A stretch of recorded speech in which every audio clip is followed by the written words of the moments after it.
그러니까 현 상황에서 휴전이 있지. 그러면 사실은 원자재는 그대로 고공행진이 됩니다. 근데 러시아가 무려 3위입니다. 이 12% 생도가 작은 수치가 절대 아닙니다. 지금 장의 위치는 사실 우리나라 지수만 놓고 보면 그렇게 부정적인 자리는 아니에요. 내가 시장의 변화에 조금이나마 빨리 적응하고 싶거든 한 주씩 조금씩 해보는 것도 나쁘지 않아요. 자, 일단 유가 아까도 잠깐 얘기했지만 지금 뭐 니켈 가격은 뭐 90% 장중 폭등했다는 뉴스도는 70%인가 뭐 네. 이야기 나오고 유가도 지금 얘기하신 대로 130불 가까이만 올라가기도 하고 이게 이제 미국에서 러시아산 원유에 대해서 제재를 가하겠다 이런 얘기가 나오면서 이제 벌어지고 있는 현상인데 이러다 보니 경기는 점점 어려워지고 네. 물가는 올라가고 맞습니다. 이게 이제 스태그플레이션이잖아. 이게 최악의 상황인데 그렇죠. 이러한 일이 오지 않을까를 걱정하는 분들이 이제 실제로 늘기 시작했단 말이에요. 왜냐하면 전쟁이 장기화될 것 같으니까. 그게 가장 큰 문제입니다. 그러니까 우리가 이제 공포 중에서 이제 S 공포가 스태그플레이션 공포고 이제 S 공포보다 한 단계 뭐 해석에 따라 조금 다른데 D의 공포가 이제 디플레이션 공포죠. 디플레이션은 경기도 안 좋고 물가도 안 좋은 거고 이제 최악의 경우가 S 공포입니다. 이거는 이제 경기는 안 좋은데 물가는 높은 거죠. 쉽게 말해서 물가가 높아서 경기가 안 좋은 거죠. 가장 최악의 경우인데 이제 그런 많은 지표 중에서 이제 러시아 우크라이나 이슈가 결정타를 때린 거고 아시겠습니다만 어쨌든 어젯밤에 3차 회담에서는 조금 기대는 하는데 계속적으로 나쁜 점은 뭔가 원론적인 내용 말고는 별로 잡히는 게 없다는 거. 회담에서 뭐 인도주의 통로 열어주는 거 그런 거 말고 없다는 것. 좋은 점은 그래도 4차, 5차 회담에 대해서 계속적으로 실마리를 열어둔다는 거 이런 게 좀 있고 자 이런 과정에서도 사실 글로벌 이제 미국도 마찬가지, 유럽도 마찬가지고 제재 조치를 계속 강화하고 있고 여기에 초강수를 두고 있으니까 러시아도 뭐 러시아산 원유 수입도 마찬가지고 천연가스 같은 경우 오늘 아까 제가 나올 때 EU에서는 벌써 3분의 2 정도를 천연가스 감축하는 것을 준비를 하고 있다 그래요. 이건 미국도 준비하는 겁니다. 그러니까 최악의 경우 그러니까 이런 거죠. 러시아 우크라이나의 어떤 이슈 자체가 장기전으로 갈 수 있고 만약에 여기서 뭐 극적인 휴전, 어떻게 보면 휴전이죠.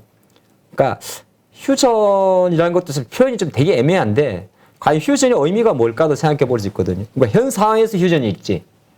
그러면 사실은 원자재는 그대로 고공행진이 됩니다. 근데 그렇지. 시장에서 이제 약간 러시아 쪽에서 우세를 가져간 휴전, 그거는 이제 나토 가입 보류, 돈바스 지역 독립 인정. 그 휴전으로 갈지 그거는 모르는 거거든요. 근데 어쨌든 두 휴전의 다 공통점은 속도의 차이일 뿐 원자재 가격의 상승에 이끌겠다는 거죠. 일단 지금 러시아산 이제 제재, 원유 네. 수입 중단 제재를 미국이 들어갔고요. 검토. 네. 근데 실제로 딱 그런 일이 발표가 되면 지금보다 더 나빠질까요? 수치가?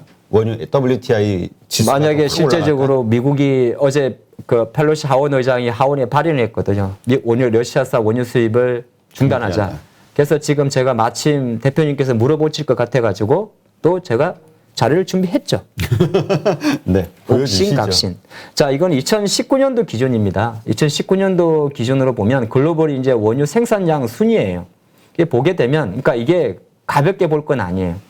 지금 이란이 제재가 들어가 있지 않습니까? 그렇죠. 이제 이 수치는 조금 다를 수 있어요. 이거는 2년 전 자료지만, 근데 크게 변하지는 않았다는 걸 감안하고, 그러니까 하루 생산량, 우리나라 전 세계에서 하루 생산량이 총 9,500만 배럴 정도가 생산이 되는데 지금 제재가 들어간 이란산 같은 경우는 한 3.7% 정도 비중에 있어요. 그러니까 350만 배럴 정도가 되는 건데 여기서 문제가 뭐냐면 미국이 한 1,700만 배럴 18% 정도가 되죠.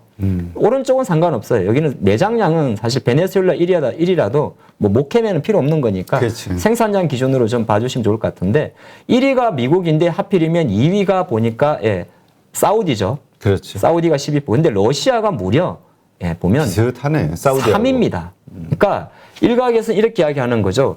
이 12% 생도가 작은 수치가 절대 아닙니다. 그렇죠. 이게 그냥 간단히 생각해 보세요. 요게 빠지게 되면 산수로 계산하게 되면 유가 12.1% 상승 효과가 있겠죠. 이건 산수죠. 산수. 그러니까 우리가 그냥 숫자 노름으로 보면. 근데 실제적으로 전체 생산량의 거의 12%라면 이게 만약에 중단이 되게 되면 오히려 유가 상승폭은 3배수 이상까지도 커질 수가 있는 거거든요. 그렇죠. 원래 한 1%만 쇼티지가 그러니까 부족해도 그렇죠. 확 뛰는 건데. 그렇죠. 그렇기 때문에 실제적으로 만약에 지금 미국하고 동맹 국가들, 그러니까 EU 포함해서 전면적으로 러시아산 원유 수입을 이란처럼 이거는 이란 자료 때문에 이제 만들어진 자료지만은 이게 중단시켜 버리게 되면 이거는 점입 가병으로 갈 수 있는데 미국은 사실 버틸 수가 있어요. 뭐 세계 최대. 근데 문제는 뭐냐면 유럽입니다. 네, 유럽. 그러니까 우리나라도 사실 원유는 대부분이 두바이에서 가져옵니다. 두바이인데 사실 그건 우리나라 수출 구조고, 근데 두바이유 가격도 오르는 건 상식인데 유럽 쪽은 독일 같은 경우가 지금 되게 애매한 게 독일은 한 27% 정도가 러시아산 원유, 천연가스도 마찬가지거든요. 그래서 지금 약간은 제가 바라본 관점에서 미국은 밀어붙일 것 같아요. 그러니까 미국은 어쨌든 간에 왜냐하면 이게 휴전이 돼도 문제고 어쨌든 간에 원상으로는 안 가는 거 아닙니까? 스위프트도 막아놨고 원상으로는 안 가기 때문에 제재는 계속 들어간단 말이죠. 자세를 쉽게 풀지는 않습니다. 거기서 그렇다고 갑자기 뭐 러시아가 뭐 글로벌 미국이나 EU에다 베끼드는 건 아니니까.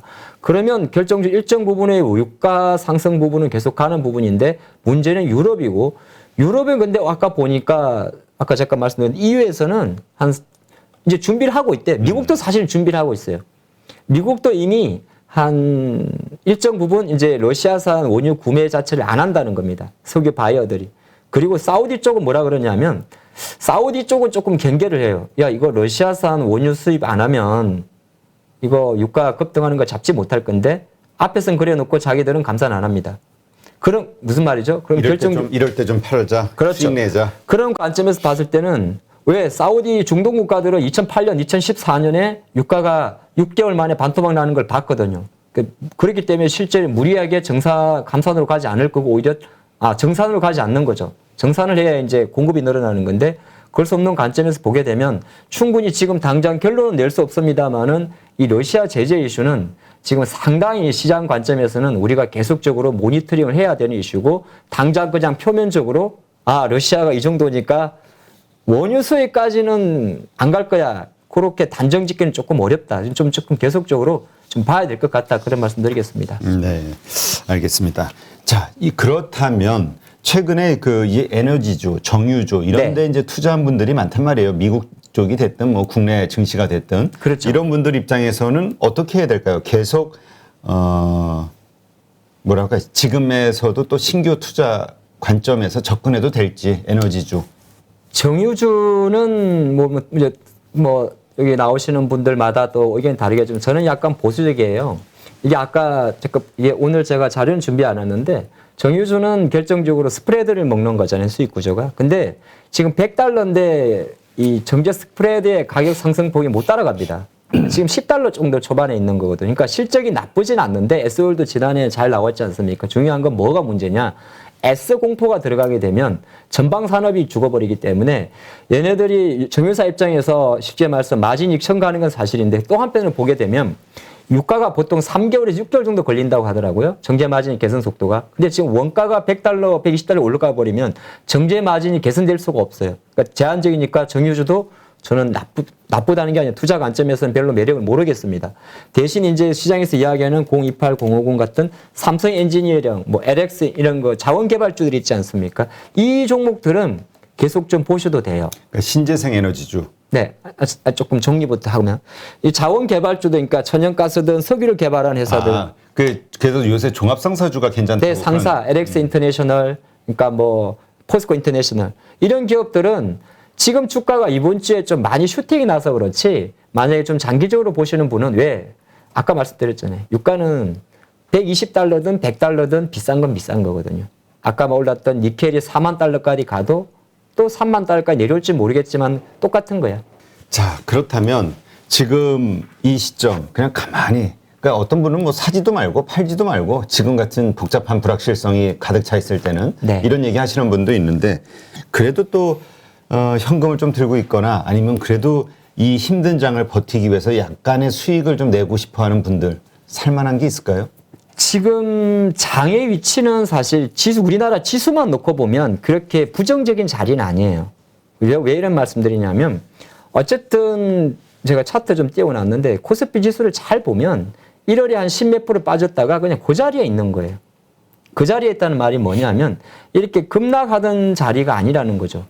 장이 쭉쭉 이게 좀 횡보하고 있다. 이 쭉쭉쭉 빠지는 장이 아니고 그냥 반등을 하다가 지금 약간 그러니까 어떻게 보면 저점을 조금 낮췄으니까 안 좋은 시름은 한데 충분히 현금을 갖고 계신 분들은 노려볼 만해요. 그리고 또 하나가 코스피는 이제 삼성전자 때문에 조금 더 못 가는 것도 있어요. 왜냐하면 삼성이나 LG나 반도체는 또 러시아 이슈에 익스포이 있으니까. 근데 코스닥 차트는 더 이뻐요. 이쁘다는 표현이 좀 다른데 얘는 코스피보다 조금 더 보면 약간은 저점을 높인 것도 있습니다. 그러니까 이제 3월이니까 어떻게 보게 되면 뭐 바이오 주식들 종목 중에도 약간 자리를 잡는 종목들도 있어요. 뭐 셀트리온 그룹조도 일정 부분 자리가 잡혀 있고 또 이제 4월 되게 되면 암학계 바로 들어가지 않습니까? 그러니까 신약 개발 모멘텀 있는 회사들도 있고 또 이제 사각지대로 봤을 경우에는 아시겠지만은 이 게임주들 같은 경우는 사실 크게 상관이 없어요. 상관이 없단 말은 좀 그런데 이 펄어비스의 차트인데 게임주들은 새로운 게임에 대한 뭐 CBT라든지 이런 모멘텀이 있을 때마다 움직인다는 거죠. 근데 이제 아까 우리 대표님께서 물어봤던 때를 보고 사시는 입장에서는 설마 펄어비스를 보고 말하는 건 아니시겠죠. 근데 이제 그러면 저한테 말씀할 때 원론적인 거에 대한 이야기, 지금 지수를 보고 만약에 내가 천천히 좀 주식을 사볼까 한다는 관점에서는 사실 여기가 바닥이다고는 그 누구도 말을 못 합니다. 여기서 바닥이다고 말을 하려고 그러면은 유가가 확실히 한 고점 대비해서 한 제가 볼 때는 그 110달러 밑으로 꺾여야 됩니다. 아직은 10달러 정도의 갭이 있기 때문에 저는 유가 기준으로 코스피 쪽은 바닥을 보고 싶어요. 이게 한 110달러 있다가 130달러까지 갔기 때문에 최소한 다시 110달러 밑으로 내려올 때까지는 뭐 시장이 폭락한다 그런 걸 떠나가지고 시장 관점에서 급하게 뭐 솔직히 들어갈 만한 섹터도 많이 없어요. 아까 몇몇 개별 종목만 있을 뿐. 그리 보는 게 좋을 것 같습니다. 근데 그냥 지금 대응이 뭐가 의미가 있냐.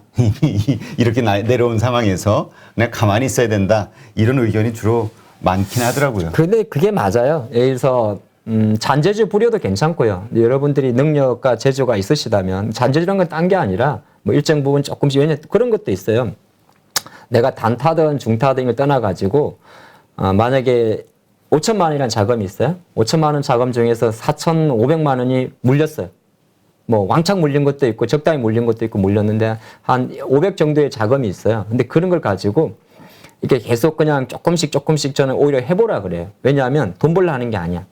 그 주식을 돈 벌려 하자면 제 생각인데 만약에 뭐 예를 들어서 자율주행 같은 테마들이 있잖아요. 섹터들이 있잖아요. 근데 회사가 좋은데 그림이 좋은 친구들이 가끔 보면 있어요.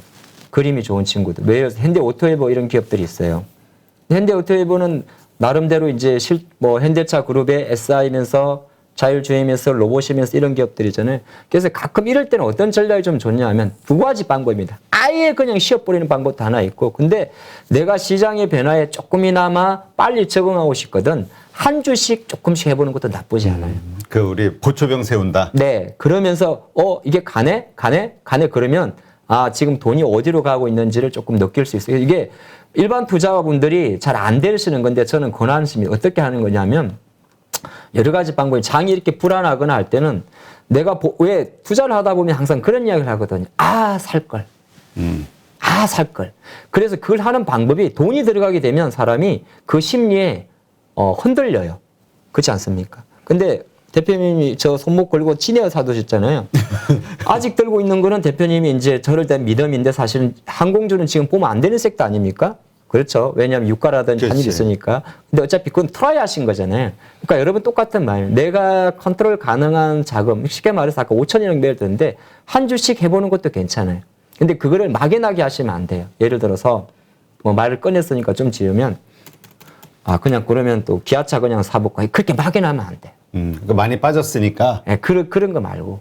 왜냐하면 지금 지수 기준으로 보면 지수가 여기서 갑자기 폭등할 가능성이 낮잖아요. 예를 들어서. 그 다음에 지수가 지난번에 2월 달에 우리가 코스피가 선방할 때도 삼성전자가 선방한 게 아니죠. 그런 관점에서는 그러면 하나를 본다면 그럼 삼성전자보다는 예를 들어서 그래. 하이닉스 이런 거 하나 뭐 이런 식인 거예요. 그러니까 딱 우리 생각을 해봐요. 내가 생각전이 좀 강했던 거. 하이닉스 그냥 막 빠졌다고 삼성전기 그래 많이 빠졌는데 좋다는데 그냥 이런 거 말고 그러니까 어느 정도 지수보다 아웃퍼포먼스 종목들을 한 주씩 사보면서 힘을 느껴보는 그 전략도 되게 좋은 전략일 것 같습니다. 네. 요즘 그 건설주 이제 대선 이제 내일인데 네.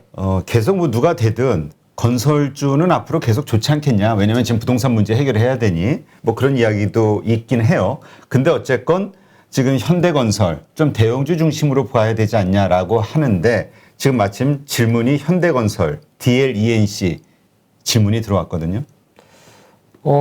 그건 좋은 마인드십니다. 건설주들은 지금은 약간 대형 건설사로 봐야 돼요. 대형 건설 봐야 되는데, 왜 그러냐면, 이유. 그, 원가가 판가로 정가시킬 수 있는 능력은 대형사들은 대형사 브랜드들에 대한 선호 때문에 쉽습니다. 쉽게 말해서 서울 경기권 대규모 단지를 짓는데 우리가 아파트 투자할 때도 마찬가지. 단독 세대나 동이 작은 거하고 대규모 단지하고는 다르잖아요. 네. 그런 관점인데 지금 분양가 상승이 가장 핵심이란 말이에요. 인건비도 올랐지만은 거기 들어가는 철건 또 거기 들어가는 뭡니까? 시멘트 다 올랐잖아요. 엄청 오른단 말이에요. 그럼 이거를 우리가 건설사 입장에서는 앞으로 어쨌든 간에 부동산 경기가 좀 안 좋은 건 사실이지만은 분양가를 높여가지고 분양을 하게 됩니다. 미청약이 나오고 하더라도 대기업들 브랜드들은 거의 다 팔려요. 청약이 답니다. 뭐 나중에 쭉쭉 물량 들어오니까. 근데 오히려 중소형사라든지 이제 일부 브랜드 이미지가 조금 낮은 회사들은 그걸 전가시키는데 조금 부담이 돼요. 그렇죠. 그래서 대형사를 보라고 한 거고 두 번째 포인트 대선만 바라보고 건설주를 투자하신다면 너무 조금 위험할 것 같습니다. 왜 그러냐면 어쨌든 간에 어떤 생각을 갖고 있냐면 원가 부담력이 저는 더 크다고 봐요. 원가 부담하고 또 하나가 대선 이후에 바라볼 관점에서는 뭐 우리가 표면적으로는 공급을 늘린다고 합니다만 가장 중요한 거는 세금 이슈입니다. 그러니까 두 후보의 색깔이 조금 달라요. 근데 일단은 뭐 양도세라든지 그러니까 대출 규제라든지 이거가 더 중요하다고 봅니다. 실제로 왜 그러냐면 도대체 250만 원 어디다 지을 건데. 그런 생각도 해봐야 되거든요. 이게 공약이라는 거는 사실 현실성이 떨어지는 거 꽤 많습니다. 그래서 뭐 민영, 뭐 건설 이런 거 다 보는데 제가 바라보는 관점에서는 이거를 이렇게 보셔야 돼요. 원가 경쟁력을 그러니까 원가 상승한 부분을 만약에 전가시킬 수 있다면 대형 건설사를 봐야 되고 여기서 만약에 지금 국민의힘이죠. 여기까지 나오는구나. 국민의힘에서는 어쨌든 재건축, 재개발 쪽에 포커스를 좀 열고 있지 않습니까? 그거 다 열어버리겠다는 거거든요. 그렇게 됐을 경우에는 사실은 어떻게 보게 되면 재건축, 재개발은 민영이 많이 하죠. 공공보다는. 그렇게 되게 되면 그쪽에 보면 DL이라든지 현대라든지 GS라든지 이런 기업들이 수혜를 보는 건데 근데 그게 과연 어떻게 별다를지 우리가 알 수가 없잖아요. 그러니까 지금 시점에 또 주가가 많이 올랐어. 다 올랐어, 이번 주에. 많이 올랐기 때문에 저는 건설주를 지금 시점에서 적극적으로 공략할 때는 아니라 봅니다. 일단 대선 끝나고 두 후보가 이게 중요해서 그런 거예요. 네. 그러니까 여당 쪽에서는 이제 그러니까 여당은 공공주택 쪽이잖아요. 기본주택 쪽이고 야당은 재건축, 재개발이라든지 규제 완화 쪽이란 말이에요.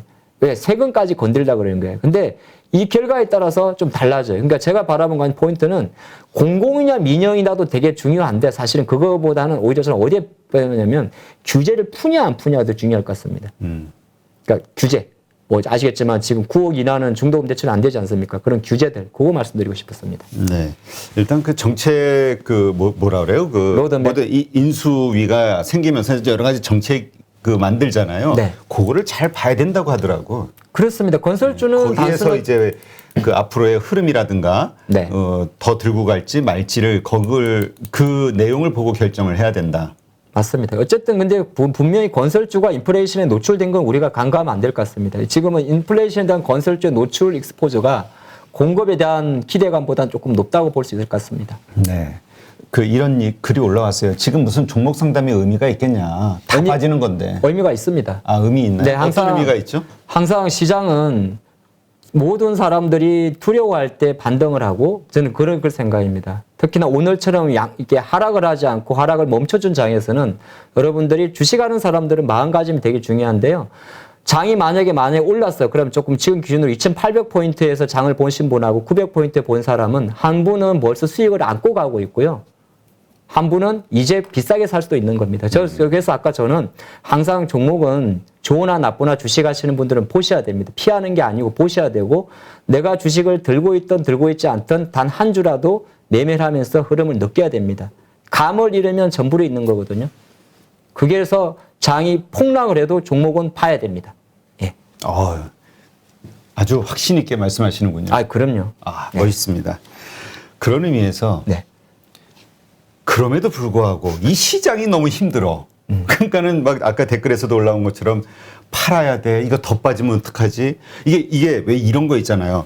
올라왔다 내려갔다 다시 또 올라왔다 내려갔다 이게 반복이 되니까 어떻게 그냥 그 비몽사몽간에 몇 번은 한두 번은 잘 견뎠는데 이게 자꾸 반복이 되니까 막 지치면서 더 불안해지는 거 있죠. 정말 지금은 좀 팔고 더 떨어지면 살까 뭐 이런 생각들 들면서 이런 멘탈을 어떻게 확 잡을 수 있을까요? 그 멘탈은 글을 올려주셨어요. 네, 그 멘탈은 지금 주식을 들고 계신 분들은 모두가 똑같은 마음입니다.